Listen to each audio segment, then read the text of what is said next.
மனிதன் 1000 காலம் வாழ வைக்கலாம் என்று.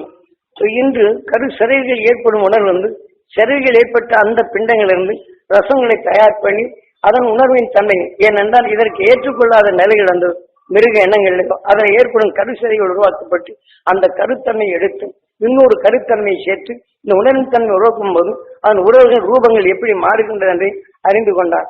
அப்ப அறிந்து கொண்ட பின் இந்த ஒவ்வொரு உடல்களையும் இந்த உணர்வின் தன்மை கொண்டு இது உருவை ஒத்து உணர்வின் தன்மை கொண்டு அந்த உடலின் தீமை அந்த உணர்வின் தன்மை கொண்டு இது வளர்க்கின்றான். வளர்ந்து கொண்ட பின் ரூபங்கள் மாறுகின்றன. ரூபங்கள் மாறிய பின் இதன் உணர்வின் தன்மை புது புது ரூபங்கள் கொண்ட மிருகங்களை தயாரிப்பு செய்கின்றார் விஞ்ஞானி. அதுதான் கரி என்ற நிலையில் மற்றொன்று உருவாக்கும் தன்மை அந்த 6வது அறிவை பெற்றவர் பிரம்மாவை சிறப்பிடித்தான் என்று பல லட்சம் ஆண்டுகளுக்கு முன் இந்த 6வது அறிவின் தன்மை இங்கே கொண்டாடும். ஆக உருவாக்கும் தன்மைகள் சந்தர்ப்பத்தால் எதனுடன் எது மோதுகின்றதோ அது பரபிரம்மம் என்றார். ஆகவே இதே போல நாம் மனிதன் இந்த சந்தர்ப்பத்தை ஏற்படுத்தி ஒரு புது புது உணர்வின் தன்மையை உருவாக்கும் திறன் பெற்றோம். நாம் இப்ப புதுசு நினைக்கிறோம், ஒருவனை கொலை பண்ண வேண்டும் என்ற உணர்வை எண்ணுகின்றோம். இந்த புண்ணு அணுக்களை நமக்கு உருவாக்குகின்றோம். ஒருத்தனை கொலை செய்யும் உணர்வை வளர்த்துக் கொள்கின்றோம். அதைத்தான் தவறான நிலைகள். ஒரு குடும்பத்தை எப்படி நாம் சந்தோஷமா இருக்கின்றான் அவனை எப்படி கெடுக்க வேண்டும் என்ற உணர்வு எடுக்கணும். மந்திரவாதியை தேடி சென்று அவனுக்கு தெரியாமலே அவனை கெடுக்க வேண்டும் என்றும் கெடுக்கும் உணர்வு நமக்குள்ளது அவனுக்கு மட்டுமல்ல. மந்திரவாதியிடம் சொல்ல போகும்போது அவனுக்கு சொல்லுகின்றான், அப்படிங்களா ஸ்ரீரங்கன் என்று காசு வாங்கிக் கொள்ளும். அவன் செய்யும் உணர்வு இவன் சொன்ன பங்கானக்கும் அதன் உணர்வு செயல்படும் போது அவனுக்கும் அந்த பங்கு கிடைக்கின்றது. இவன் தவறு செய்வனுக்கு இந்த பங்கு கிடைக்கிறது தெரிந்து கொள்வது. அவனை வீழ்த்தி விடலாம் என்று எண்ணுகின்றான். அவன் வீழ்த்து அவன் சிறுகச்சிடும் அது பாரு. அப்படி போயிட்டானா இவன் செய்து அவன் உடலை உருவாக்கி அவன் சிதைந்து போகும்போது அதைக்கென்று இவன் ரசித்து வரும்போது அங்கே குறைத்து இவன் உடலும் இது குறைகின்றது. இது செய்த உணர்வு கொண்ட இவனுக்கும் இந்த தீமையின் உணர்வு கொண்டு தீமையை விளைவிக்கும் உணர்வு இங்கே விளைகின்றது. இவன் இறந்த பின் இதே தீமையை விளைவிக்கும் அந்த மந்திர வழியை ஜெயிக்கும் போது இன்னொருவருக்கு அடிமையாகி அவனை அதை செயலாக்கி அதிலே விஷத்தின் தன்மை மிருந்து மீண்டும் வெளிவந்த பின் தீமை செய்தே பழைக்கும் உடலின் உணர்வு வருகின்றது. ஆகவே எதிலிருந்து நாம் தப்ப முடியாது. இந்த உயிரில்தான் எதன் உணர்வை எடுக்கணுமோ அதன் உணர்வை உருவாக்கும் திறன் பெற்றது உயிர். இது மனிதன் ஒருவன் தான் உணர முடியும். அந்த மனிதன் உணர்ந்த பின் அதை நாம் எப்படி மாற்றிக்கொள்ள வேண்டும். இந்த மனித உடலிருந்து மாற்ற தவறினால் நாம் இப்ப எங்கே சொல்வோம் என்று நற்று சற்று சிந்தித்து பார்ப்போம். ஏனென்றால் இதை தன் 20 வருடம் பல உணர்வுகள் தன் உடலை சேர்க்கப்படும் உணர்ச்சிகள் எப்படி மாறுகின்றது, ஒரு உறுப்புகள் எப்படி சேர்ந்து மீண்டும் என் உடலை திரும்பி பார்க்க சொல்வோம். இப்படியெல்லாம் பல கலை கொண்டு அறிந்து கொண்ட பின் எல்லோருக்கும் மனிதனான பின் நாம் விடுபட வேண்டும் என்று நீங்களெல்லாம் விடுபட வேண்டும் என்று உணர்வு எனக்கு வரும்.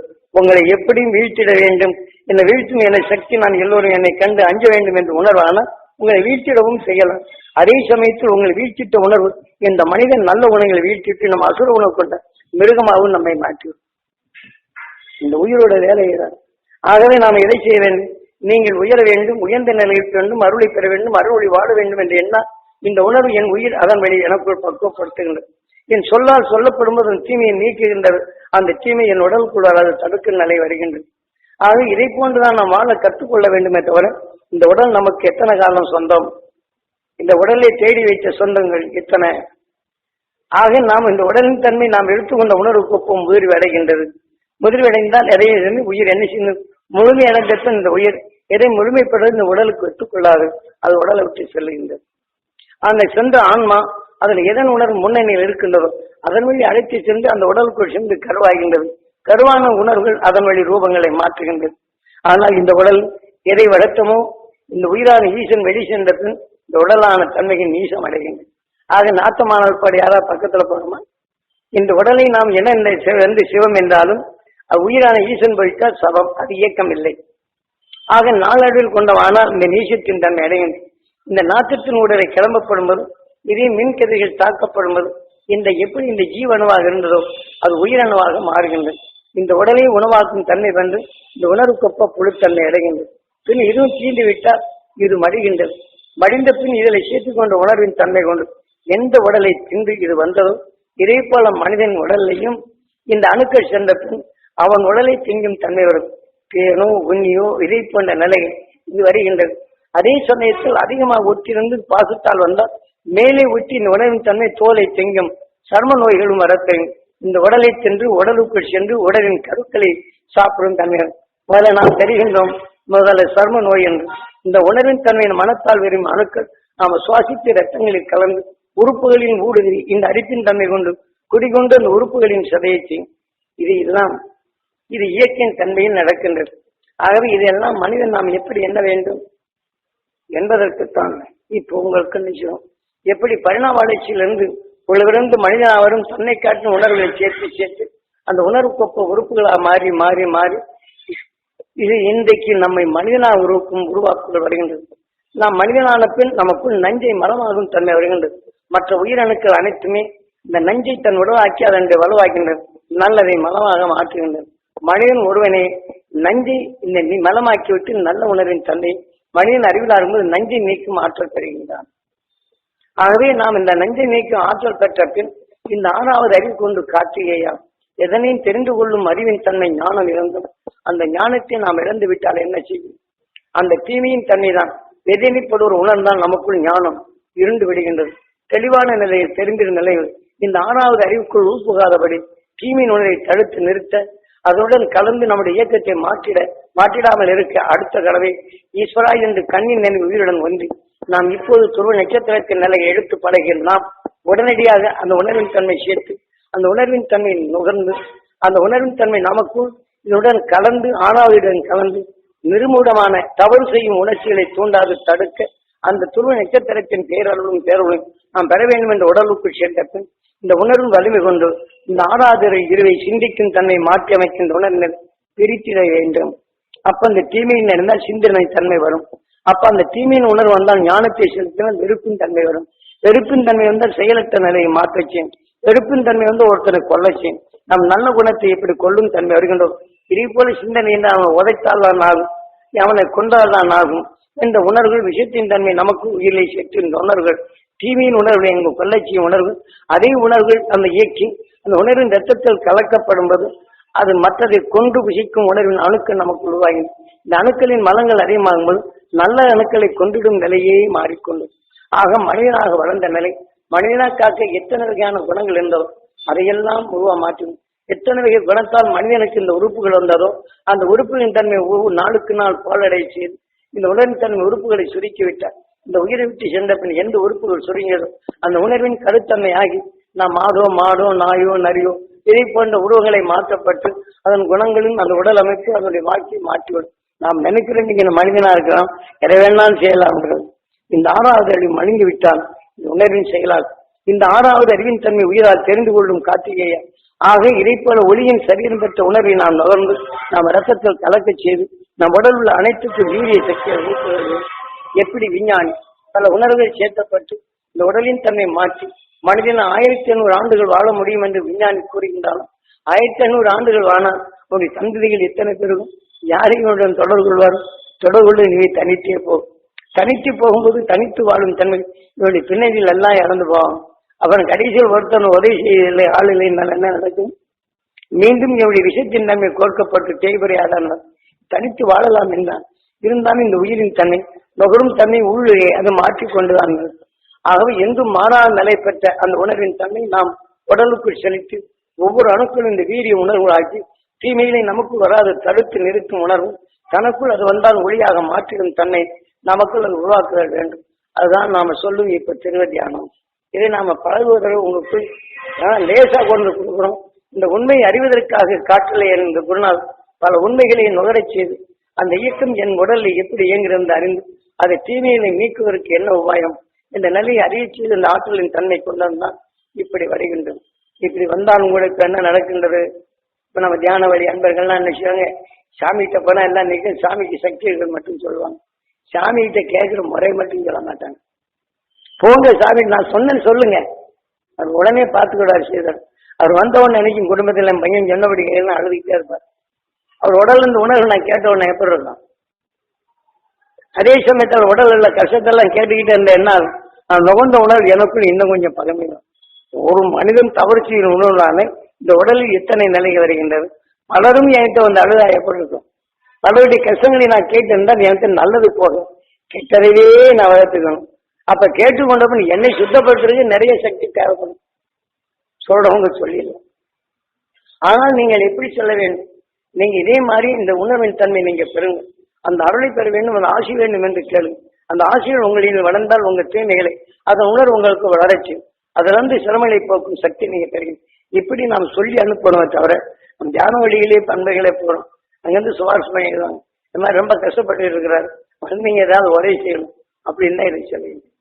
ஆக அவருக்கு அந்த அருள் சக்தி பெற செய்யுங்க. அது அருள் இருந்து இருள் இருந்து மாண்டி அவர் நல்ல நிலையை பெற வேண்டும் என்று அந்த அருள் உபதேசத்தை கொடுங்கன்னு ஏதாவது சொன்னா உபதேச சொல்லி பதிவு செய்து நினைவு கொண்டு அவர்களை காக்கும் உணர்வுடைய உபதேசம் வந்தவுடன் நாம் சொல்றதெல்லாம் கேட்க மாட்டாங்க. அவங்க கஷ்டத்தை கொட்டிக்கிட்டே இருப்பாங்க, நான் கேட்டுக்கிட்டே இருக்கேன். எல்லாருடைய உணர்வும் கேட்டு இருந்தேன் என்னாகும். இதை போல நீங்களும் அடிக்கடி நான் என்ன செய்யறேன், சாமிக்கு சக்தி உங்க கஷ்டமெல்லாம் கேட்டு உணர்ந்தான் அதே நிலை தான் வரும். ஆகவே அந்த கஷ்டம் என்று தெரிந்து கொண்டவன் உடனே ஆத்ம சுத்தி செய்து அவருக்கு அந்த கஷ்டத்திலிருந்து விடுபட வேண்டும், நல்ல நிலைகள் ஏற்பட வேண்டும், சிந்திக்கும் ஆற்றல் பெற வேண்டும், தெளிவான நிலைகள் பெற வேண்டும் என்று நீங்கள் அவர்களுக்கு உபதேசித்து உணர்வின் தன்மை சாமியிடம் கேட்கும்போது இந்த மாதிரி செய்யும்.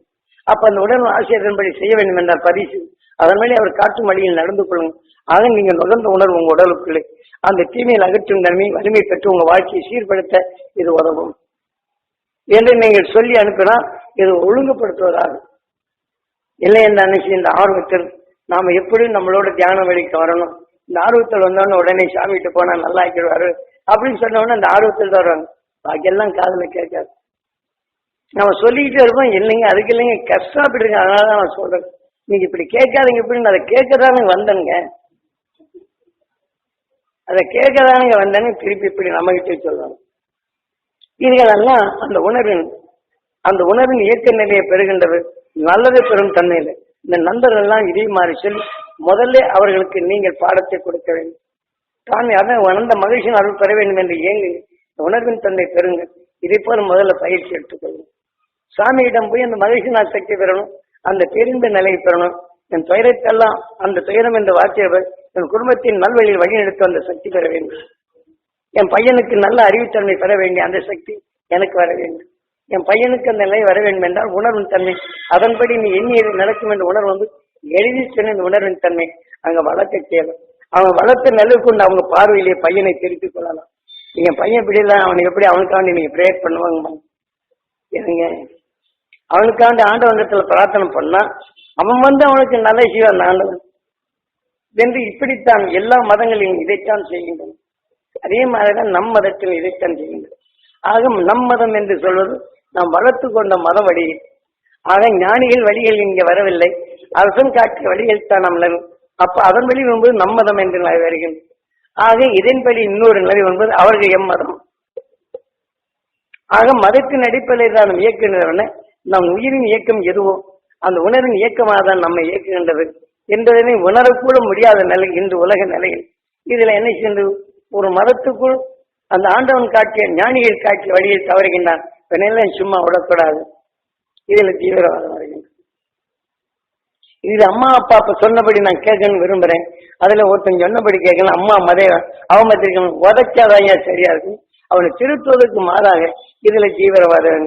ரெண்டாவது தாயார் நீ போடா வழியில நீ என்னடா சொல்றது, அப்ப இந்த தீவிரவாதம் நீயா நானா என்று பார்த்துக்கொள்ளும். இந்த உணர்வின் அறிவுதான் நமக்குள் வளர்க்க முடிகின்றதாக ஞானத்தை வளர்க்கும் தொடர் இருக்கின்றதா. இதை போன்ற நிலைகள் எல்லாம் நாம் விடுபட வேண்டும் என்ற விஞ்ஞான அறிவில் நிரூபிக்கும் காலம். ஆக அஞ்ஞான வாழ்க்கை தான் விஞ்ஞான அறிவில் வாழுகின்றது. மெஞ்ஞானி உணர்வுடன் தந்தால் நம்மை எது இயக்குகின்ற நிலை அறிந்து அதை மாற்றும் சக்தி பெற்ற அந்த உணர்வின் நுகர்ந்தால் அதனுடைய வீரியத்தை குறைத்து ஞானத்தின் தன்மை நமக்குள் வளர்த்துக் கொள்ளலாம். அதுக்குத்தான் இந்த தியானம் என்ற நிலைகளும் உங்களுக்குள் காலில் துருவ தியானமும் பரிவானத்தின் அந்த உணர்வின் தன்மை எண்ணும் போது அந்த அலைகள் உங்களுக்கு ஞானத்தை ஊட்டி தீமைகளை அகற்றும் வலிமை பெறும். அப்ப நம் உடல் வந்து தீமை புகாதபடி தடுத்து நம்ம நல்ல அணுக்களை பாதுகாக்கும் தன்மை. ஆக சிறுக சிறுக இந்த உணர்வின் தன்மை வளர்த்துக் கொண்டால் பகமையிலிருந்து மாற்றிடும் இதே உணர்வு அணுக்கள் உடலை விட்டு சென்ற பின் நஞ்சினை நீக்கிடும் அல்லது ஒரு நஞ்சினை ஒளியாக மாற்றிடும் திறந்திடும் அணுக்களாக மாறுகின்றன. இந்த உடலை விட்டு உயிர் வந்தால் எந்த நட்சத்திரத்தின் தன்மையை நாம் பெற்றோமோ அங்கே இந்த உயிர் அவனுடைய கடின நிலைகளுக்கு அழைத்து செல்லுகின்றது. அங்கே தொக்கியுள்ள உணர்வின் தன்மை மாற்றி ஆக துருவ நட்சத்திரத்தின் உணர்வை தனக்குள் எடுத்து உயிருடன் ஒன்றி ஒளியின் சரீரமாக நிலை கொண்டிருக்கும். இப்படி நமது பிரபஞ்ச வாழ்க்கையில் நமது பிரபஞ்சத்தின் அருகில் தான் நீர் வகுப்பில் இருக்கின்றது இந்த துருவ நட்சத்திரம். இந்த மனிதன் இங்கிருந்து விளைந்து கொண்டவன் அதன் பெற்றால் என்னென்றால் வாந்தி துருவ பகுதியில் கவர்ந்த உணர்வுடன் தாவர இனங்களா வந்தது. அதனதன் உணர்வுக்கு உணர்ச்சிகளும் உடல்களும் தன்னை காக்கும் உணர்வு பெற்று மனிதனாக வந்தது. மனிதனானப்பின் அவனுடைய சந்தர்ப்பம் நஞ்சை வெல்லும் உணர்வை பெற்றால் அந்த உண்மையின் அறிந்திடும் மகிழ்ச்சினானால் பின் துருவத்தின் ஆற்றலை பெற்றால் துருவத்துக்குள் போகும் நட்சத்திரங்கள் இன்னர்கள் மோதல் ஆகும்போது ஒளிக்கட்டைகளின் விஷயங்களையும் பெரிய உணர்ந்தான். ஆக எப்படி வெள்ளிக்கோள் ஒளிக்கட்டை எடுத்துக்கொள்கிறதோ அதே போல இவனிடத்தில் அந்த ஒளிக்கட்டை நுகரும் திறன் பெற்றார். அதன் வெளிக்கொண்டுதான் துருவத்தின் எல்லை